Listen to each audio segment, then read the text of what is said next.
Bismillahirrahmanirrahim. Assalamualaikum warahmatullahi wabarakatuh. Alhamdulillah rabbil alamin. Wassalatu wassalamu ala asrafil anbiya wal mursalin.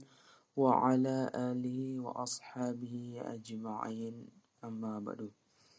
Bila di sini langsung saja saya atas nama Khairul Insan akan mempresentasikan hasil dari observasi media pembelajaran lab IPA.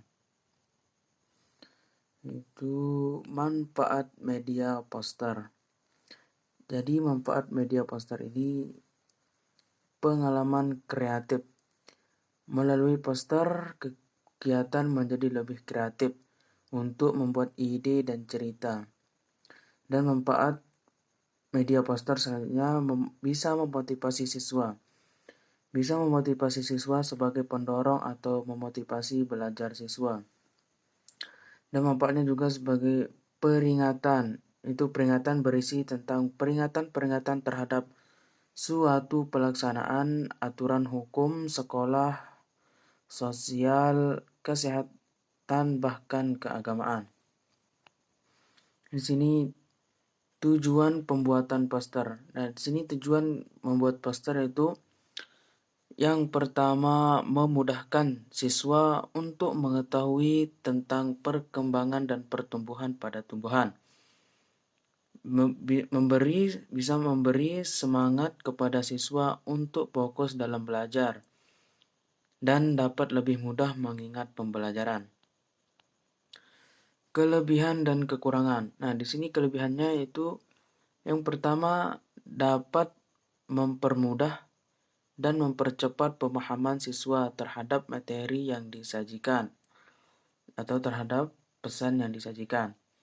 Yang kedua, bentuknya sederhana tanpa memerlukan peralatan khusus dan mudah penempatannya. Dan ini tidak ribet.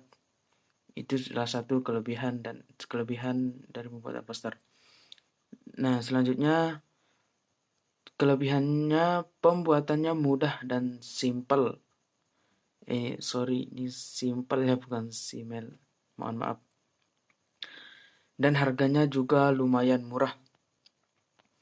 Dan di sini kekurangannya membutuhkan keterampilan khusus dalam pembuatannya. Itu maksudnya membutuhkan keterampilan khusus dalam pembuatan poster. Dan penyajian pesan atau materi hanya berupa visual. Langkah-langkah pembuatan poster. Itu yang pertama, menentukan subjek yang hendak dijadikan sebagai poster. Selanjutnya, merumuskan pesan-pesan apa saja yang hendak disampaikan pada poster tersebut. Menyusun kalimat yang singkat juga jelas namun padat makna. Selanjutnya, memilih kata-kata juga gambar yang mudah untuk diingat juga menarik. Menulis kata-kata dan menyusun gambar secara menarik dengan memperhatikan perpaduan warna, sehingga meninggalkan kesan menarik pada pembaca dan membuat pesan mudah diingat. Berikut adalah alat dan bahan.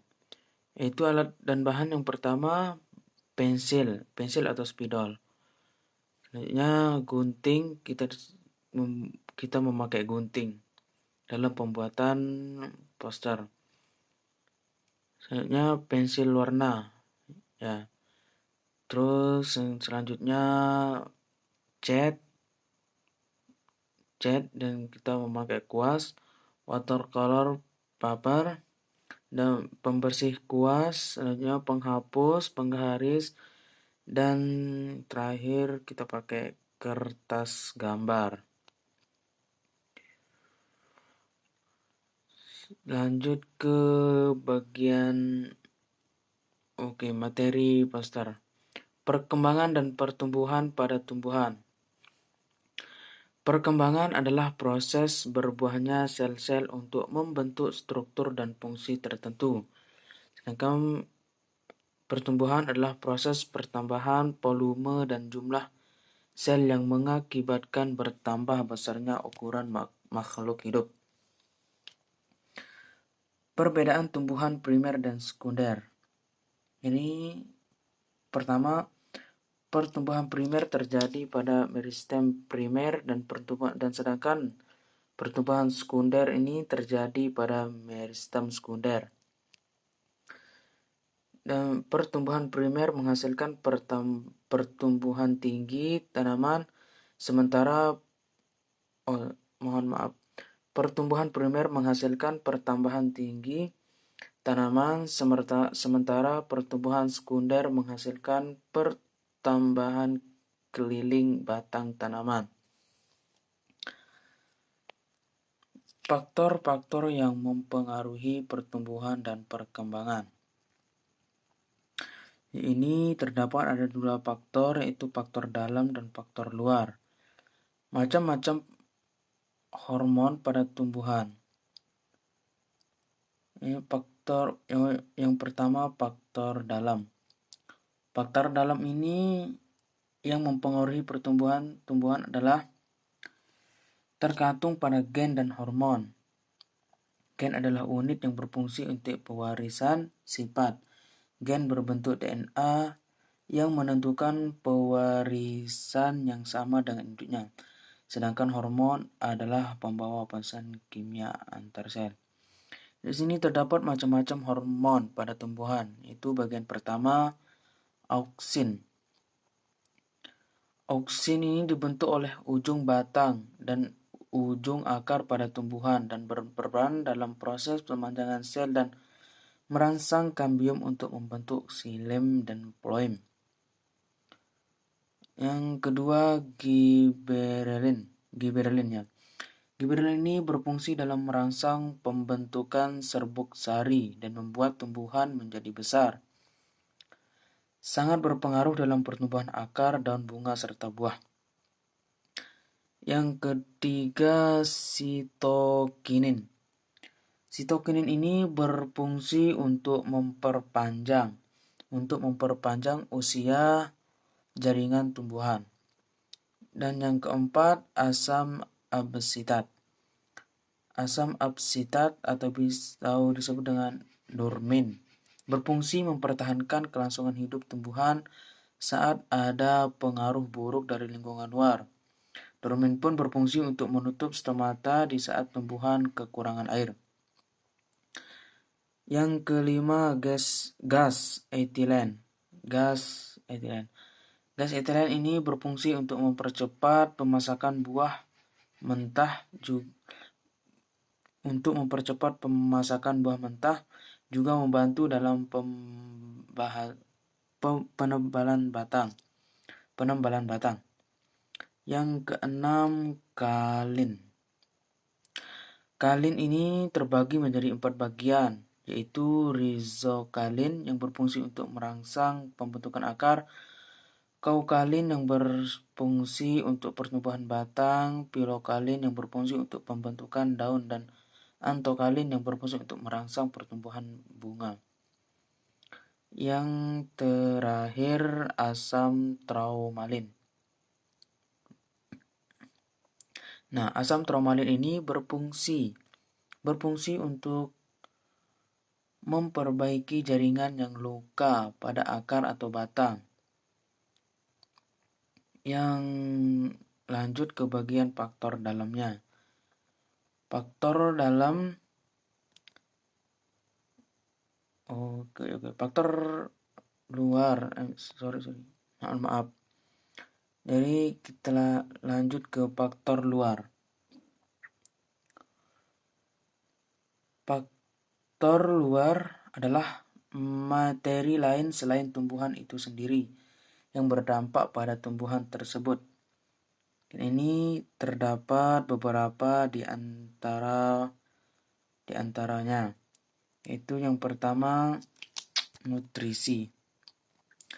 Seperti layaknya makhluk hidup, pada umumnya tumbuhan pun memerlukan makanan untuk dapat bertumbuh dan berkembang. Nah, di dalam tubuh kita ini juga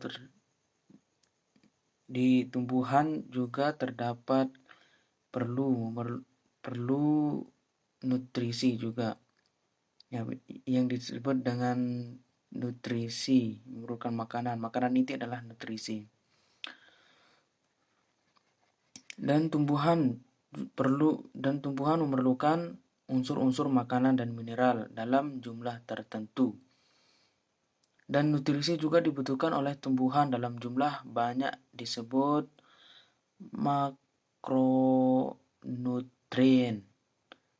Nah, makronutrien diantaranya adalah karbon, oksigen, nitrogen, fosfor, dan magnesium dan kalium.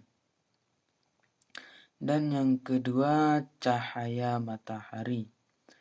Nah, cahaya matahari sangat berpengaruh di dalam proses pertumbuhan dan perkembangan pada tumbuhan hijau.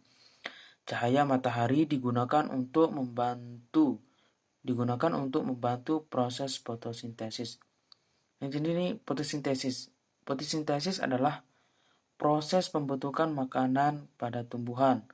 Makanan yang dihasilkan dalam proses fotosintesis inilah yang membantu pertumbuhan dan perkembangan pada tumbuhan.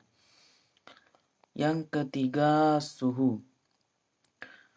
Suhu ini di mana tumbuhan itu berada dapat mempengaruhi proses fotosintesis. Cara tumbuhan bertahan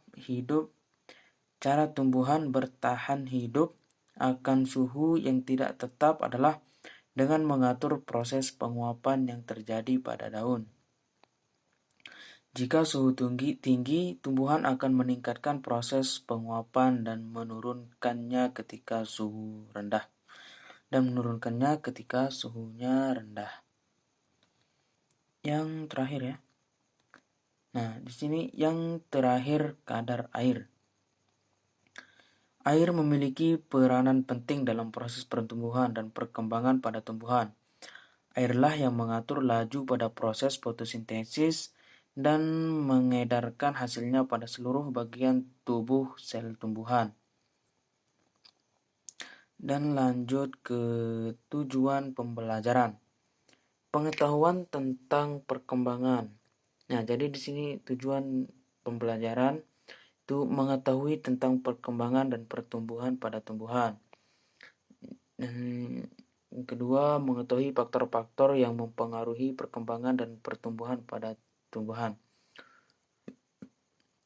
Dan yang terakhir, dapat lebih mudah mengingat pembelajaran.